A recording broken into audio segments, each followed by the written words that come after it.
Você já teve a frustrante sensação de parecer não ter tempo para buscar a Deus? E quanto mais você tenta, quanto mais você se esforça, mais perdido você fica em sua rotina e continua não conseguindo ter um tempo de qualidade com o Senhor. Se você já passou ou enfrenta isso, fique comigo até o final desse vídeo, porque hoje nós vamos conversar justamente sobre esse assunto. Fala, meus queridos, saudação de paz, tudo bem com vocês? Eu espero que sim, eu estou bem, graças ao Eterno.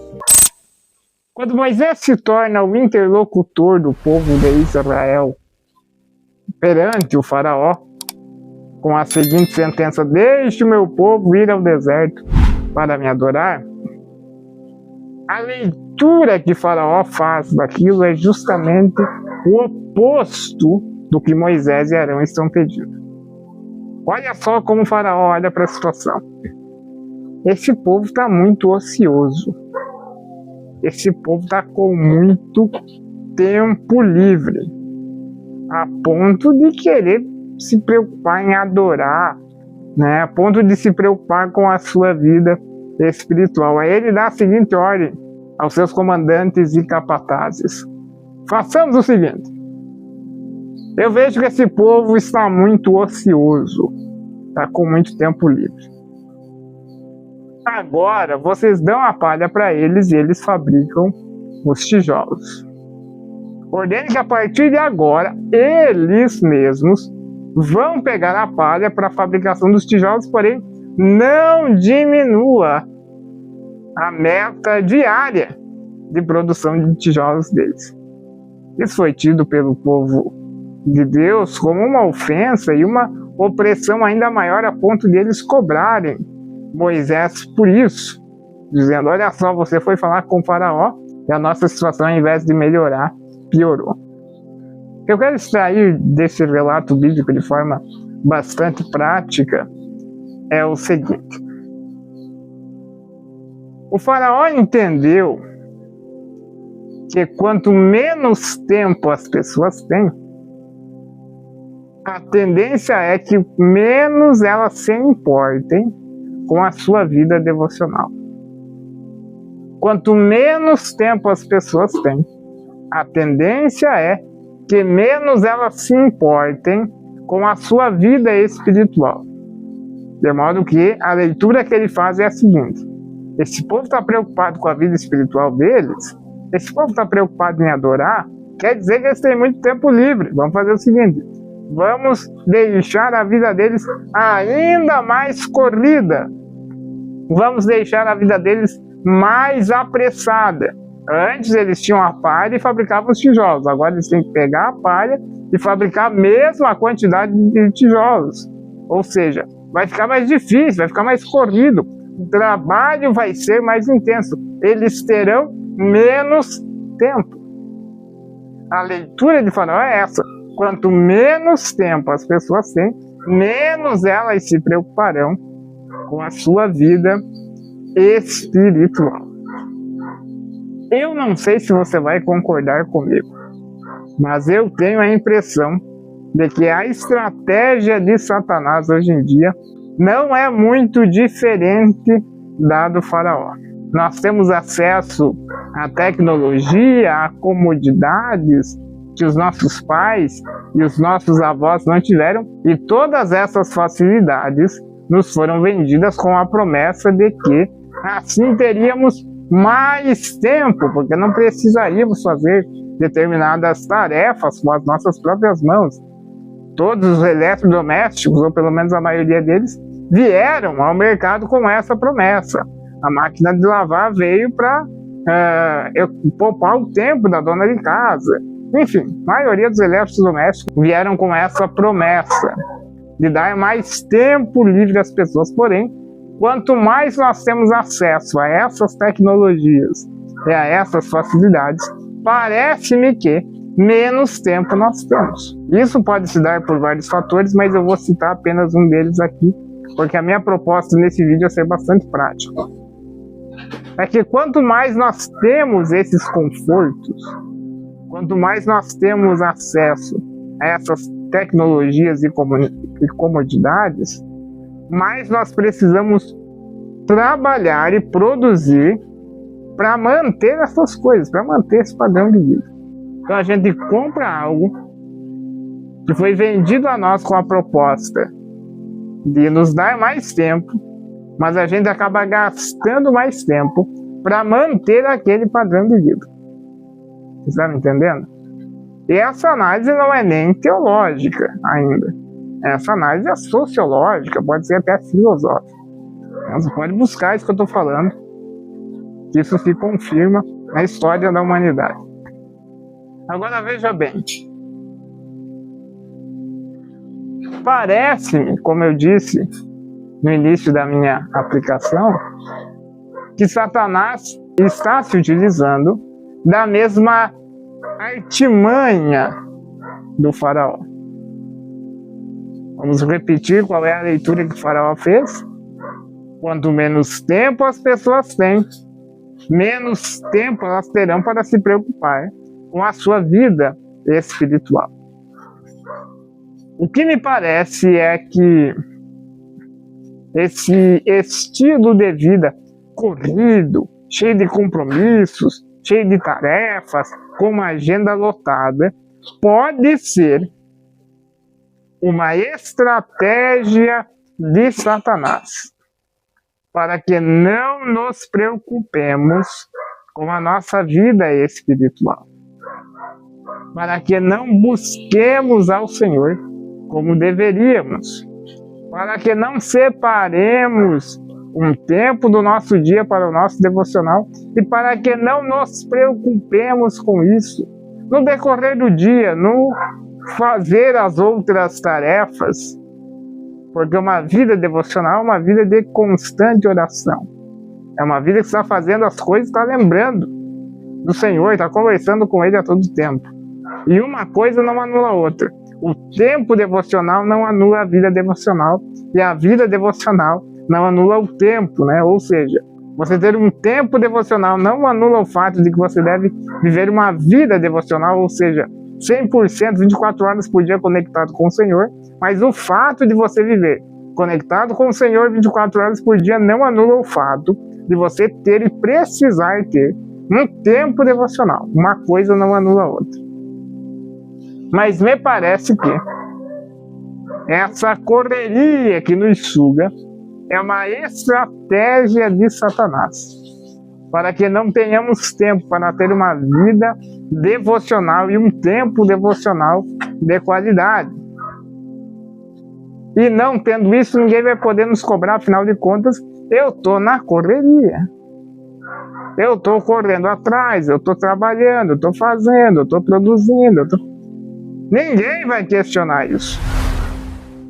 E esse discurso é bom para a nossa própria consciência. Afinal de contas, a gente pode pensar, não, eu não estou buscando a Deus porque olha só como eu sou ocupado. Ou mais do que isso, se você trabalha no ministério, você pode pensar o seguinte, não, veja bem, eu não tenho tempo de buscar a Deus tanto assim, mas olha o quanto eu trabalho na obra dele. Olha o quanto eu trabalho no reino dele. Deixa eu lhe dar uma palavra. O Senhor não quer trabalhadores para a sua empresa, porque Deus não tem empresa.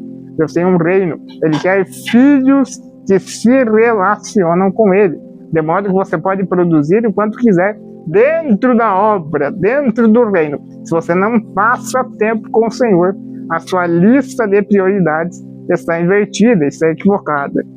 Mas vamos lá, vamos fechar e amarrar tudo isso. Se essa é a estratégia de Satanás, nos encher de tarefa, nos encher de afazeres, para que nós não tenhamos tempo e não nos preocupemos com a nossa vida espiritual, de forma prática, o que eu posso fazer para mudar essa realidade?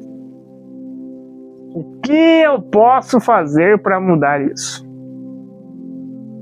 Eu vou lhe dar apenas uma chave que eu acho que vai ser bastante importante. Coloque as disciplinas espirituais como prioridade na sua vida.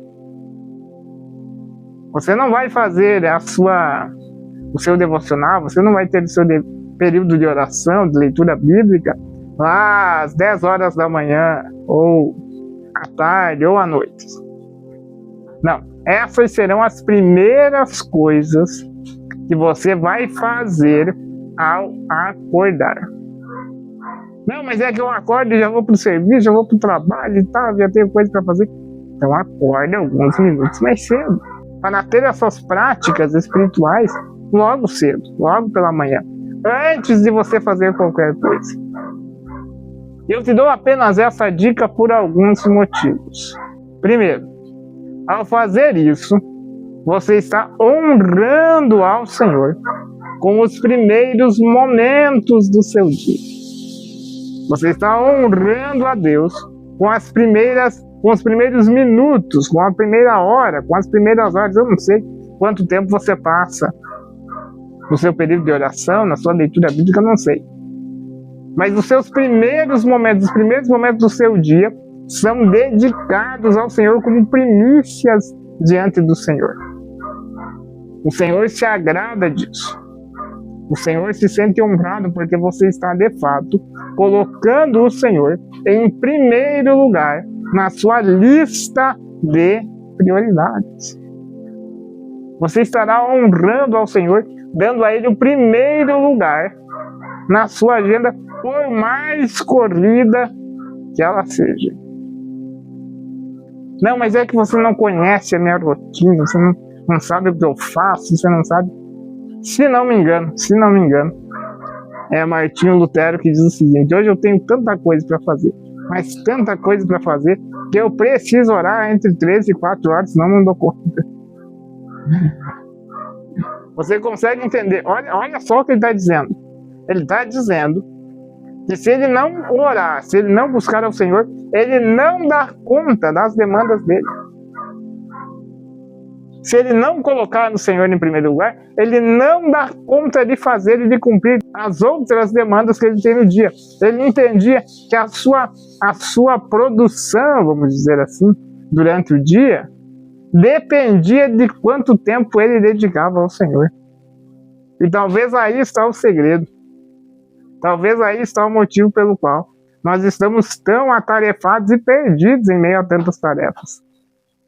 Nós não dedicamos parte do nosso dia ao Senhor e parte significativa do nosso dia ao Senhor, de modo que o Senhor não abençoa o cumprimento das demais tarefas. Nós ficamos perdidos, totalmente desorientados, desnorteados, não começamos uma coisa, não terminamos, enfim. Então assim, dê prioridade ao Senhor em primeiro lugar, porque isso vai honrar ao Senhor. O Senhor vai se agradar disso. Em segundo lugar, mas não menos importante, se você não der os primeiros momentos do seu dia ao Senhor, fique tranquilo, Satanás não terá problema em encher você de coisas, de imprevistos, de coisas que deu errado durante o seu dia, para que o dia passe e você de novo não tenha tempo de buscar ao Senhor. Deixar para fazer o seu devocional depois, deixar para ter o seu tempo com Deus depois, dá margem para que Satanás trabalhe de alguma forma, não deixando tempo para você buscar ao Senhor. Porque tudo que Satanás quer, queridos, é isso: que você não tenha tempo para o Senhor, que você não tenha tempo de buscá-lo através da oração, do relacionamento com o Senhor, que você não tenha tempo para ler, meditar, estudar a sua palavra, porque Ele sabe que se você tiver um relacionamento com Deus através da oração, se você tiver um tempo com a palavra do Senhor, nada vai te parar e nem Ele mesmo poderá impedir os planos e projetos e propósitos de Deus na sua vida. Agora, se Ele consegue te impedir de buscar a Deus, para impedir você de viver o que Deus tem para você, é facinho demais. Porque Ele já te impede, Ele já te barra no nascedouro. Porque os propósitos de Deus nascem a partir da vida devocional. Se Ele te barra no nascedouro, na fonte, que é buscar a Deus, para barrar e impedir o propósito de Deus na sua vida, Não fica tão difícil assim. Isso não é falta de poder de Deus. Não é porque o Satanás é mais poderoso do que Deus, não. É porque nós damos legalidade a ele, não damos tempo ao Senhor na nossa agenda. É porque nós abrimos uma brecha na nossa vida e na nossa agenda para ele, não dando espaço para o Senhor na nossa agenda. Então que o Senhor nos ajude a vencer essa estratégia de Satanás, que é encher a nossa agenda, para que nós não tenhamos tempo e não nos preocupemos com a nossa vida espiritual. Que o Senhor nos ajude a o buscarmos de todo o nosso coração, pois o Senhor não nos pediu muitas coisas. Ele pediu que nós o busquemos, que nós o amemos. Não são mandamentos pesados demais. Não são mandamentos difíceis demais.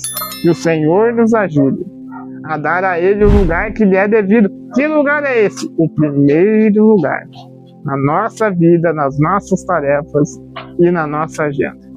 Qualquer lugar fora desse não pertence ao Senhor. Ele é e deve sempre ser o primeiro. Tá bom, queridos? Essa foi a nossa conversa de hoje. Eu espero de verdade que ela tenha te abençoado e te edificado de alguma forma. Obrigado a você que chegou até aqui. Até o próximo vídeo. Tamo junto sempre, pelo Rei e pelo Reino.